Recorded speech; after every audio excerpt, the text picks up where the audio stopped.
सावी zone मराठीमध्ये मी सावी तुमचं खूप खूप मनापासून स्वागत करते। आज मी तुम्हाला 2 कच्च्या बटाट्यापासून खमंग कुरकुरीत नाश्ता बनवून दाखवणार आहे। हा नाश्ता करायला खूप सोपा आहे, कमीत कमी साहित्यामध्ये अगदी झटपट बनतो आणि खायला तो खूपच टेस्टी लागतो। हा नाश्ता जर तुम्ही एकदा बनवून खाल्ला तर रोजच हा नाश्ता बनवून खाल ही माझी खात्री आहे। चला तर मग आता वेळ न घालवता लगेच रेसिपीला सुरुवात करूयात। पण त्याआधी तुम्हाला एक छोटीशी रिक्वेस्ट आहे। तुम्हाला जर रेसिपी आवडली तर रेसिपीला लाईक आणि चॅनलला सबस्क्राईब करायला अजिबात विसरू नका। सुरुवातीला मी इथे 2 मीडियम साईजचे कच्चे बटाटे स्वच्छ धुवून घेतले। आता या बटाट्याची आपण साल काढून घेऊयात। माझ्याकडे मीडियम साईजचे बटाटे होते म्हणून मी 2 घेते। तुमच्याकडे बटाटे मोठे असतील तर एक मोठा बटाटा घेतला तरी देखील चालेल, किंवा मग ही रेसिपी बनवताना तुम्हाला बटाटे तुमच्या आवडीप्रमाणे कमी अधिकही करता येतील। आता अशाच प्रमाणे आपण दोन्ही बटाट्याची साल काढून घेऊयात। साल काढल्यानंतर बटाटे आपल्याला आता लगेच किसून घ्यायचे। इथे मी ताटात पाणी घेतले आणि मीडियम साईजच्या किसणीचा वापर करते बटाटे किसण्यासाठी। मीडियम साईजच्या किसणीचा वापर करायचा म्हणजे बटाट्याचा किस आपल्याला छान मोठा मोठा आणि लांब सडक मिळतो। आता अशाच प्रकारे आपल्याला दोन्ही बटाटे किसून घ्यायचे आहेत। तुम्ही इथे पाहू शकता दोन्ही बटाटे मी मस्त किसून घेतलेत। आता किसलेला बटाटा आपल्याला 2-3 पाण्याने स्वच्छ धुवून घ्यायचा आहे। आता धुतल्यानंतर परत आपल्याला यामध्ये हा बटाटा बुडेल इतपत पाणी घालायचे म्हणजे हवेमुळे हा बटाटा काळा पडणार नाही। पाणी घातल्यानंतर थोड्या वेळ आपण हा केस असा साईडला ठेवून देऊया आणि लगेच पुढची कृती पाहूयात। आता इथे गॅसवरती कढई ठेवायची आणि त्यामध्ये एक छोटी पळी तेल घालायचे। तेल चांगलं तापलं की अर्धा चमचा जिरं घालून जिरे चांगले तडतडू द्यायचे।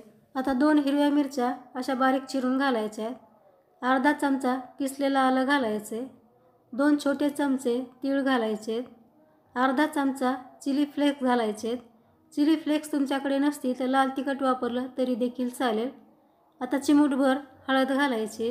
आता हे घातलेले सर्व जिन्नस आपल्याला लो गॅसवरती 1 मिनिटभर परतून घ्यायचे म्हणजे याचा कच्चेपणा दूर होऊन खमंग अशी फोडणी तयार होईल। गॅस आपल्याला कमीच ठेवायचा आहे। तुम्ही पाहू शकता 1 मिनिटानंतर फोडणी आपली अगदी खमंग परतली आहे। ही फोडणी कमीत कमी साहित्यामध्ये अगदी चटपटीत झालेली आहे। पण तुम्हाला जर यामध्ये लसण, कढीपत्ता किंवा आणखी काही इतर मसाले घालायचे असतील तर तुम्ही घालू शकता। आता आपण यामध्ये लगेच 2 कप पाणी टाकून घेऊयात। तुमच्याकडे जर असे मेजरिंग कप नसतील तर पाणी मोजण्यासाठी तुम्ही घरातील वाटीचा किंवा इतर कुठल्याही भांड्याचा वापर करू शकता। आता यामध्ये चवीपुरतं मीठ घालायचे आणि गॅसची फ्लेम फुल करून या पाण्याला मस्त उकळी काढून घ्यायची। तुम्ही पाहू शकता पाण्याला अगदी मस्त खळखळून उकळी आलेली आहे। आता सुरुवातीला आपण जो किसलेला बटाटा पाण्यात घालून ठेवला होता त्यातलं पूर्ण पाणी पिळून काढायचं आहे आणि नंतरच हा किस यामध्ये घालायचा आहे। आता किस घातल्यानंतर परत याला छान हलवून घ्यायचं आहे म्हणजेच मिक्स करायचं आहे। गॅसची फ्लेम आता फुलच ठेवायची आहे आणि या पाण्याला परत छान उकळी काढून घ्यायची आहे। पाण्याला उकळी आल्यानंतर बटाट्याचा किस मी फक्त 1 मिनिटभर यामध्ये शिजवून घेतला आहे। यापेक्षा जास्त आपल्याला हा किस शिजवायचा नाही। आता गॅसची फ्लेम आपल्याला लो करायची आहे आणि यामध्ये 1 कप बारीक रवा घालायचा आहे। रवा अगोदरच मी कपाने मोजून या वाटीमध्ये काढून घेतला होता। गॅस आपल्याला आता अगदी कमी ठेवून हा रवा यामध्ये अगदी पटापट मिक्स करायचा आहे म्हणजे रव्याच्या गाठी होणार नाहीत। तर या रेसिपीसाठी आपण कच्च्याच रव्याचा वापर करतोय, रवा भाजून घ्यायची अजिबात गरज नाही। आता रवा आपण या प्रकारे चांगला मिक्स करून घ्यायचा आहे।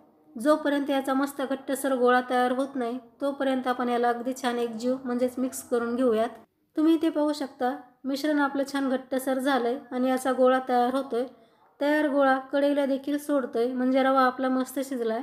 रवा शिजण्यासाठी खूप जास्त वेळ लागत नाही, 1.5 ते 2 मिनिटांमध्ये हे आपलं मिश्रण तयार होतं। आता आपण यामध्ये बारीक चिरलेली कोथिंबीर घालूयात आणि परत याला 1 मिनिटभर मिक्स करून घेऊयात।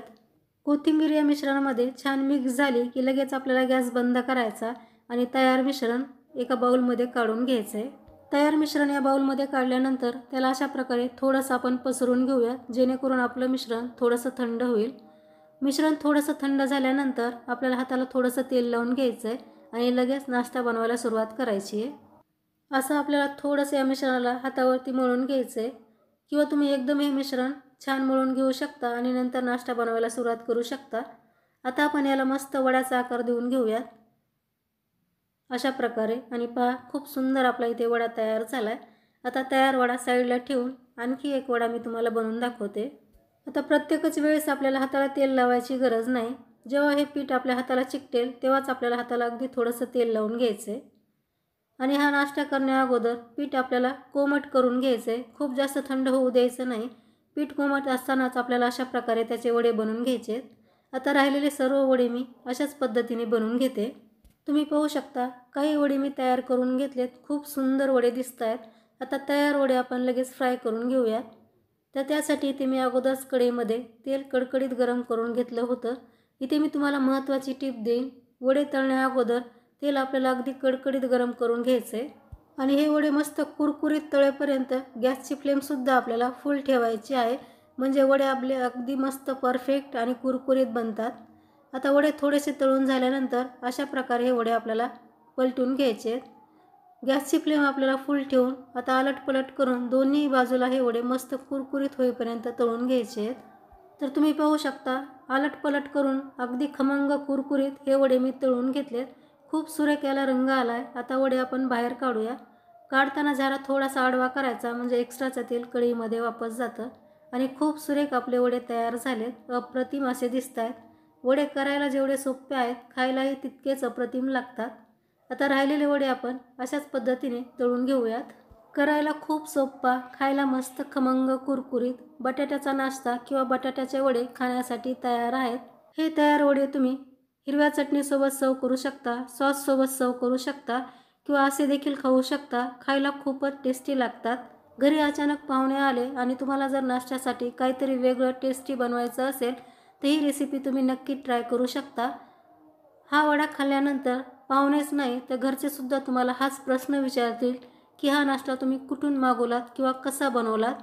तर नक्की ट्राय करून पहा आणि रेसिपी तुम्हाला कुठल्याही क्षणी थोडी जरी आवडली असेल तर रेसिपीला लाईक शेअर करा. आणि चॅनलवरती तुम्ही पहिल्यांदाच आला असाल आणि चॅनल अजूनही सबस्क्राईब केलं नसेल तर मला सपोर्ट करण्यासाठी आपल्या सावी झोम मराठीला सबस्क्राईब करून समोरील बेल आयकॉनवरती क्लिक करा, म्हणजे माझ्या येणाऱ्या नवीन रेसिपीचं नोटिफिकेशन तुम्हाला सर्वात अगोदर मिळेल. तर लवकरच भेटू आणखी एका अशा छानशा रेसिपीसह. तोपर्यंत मस्त खा आणि हेल्दी रहा. धन्यवाद.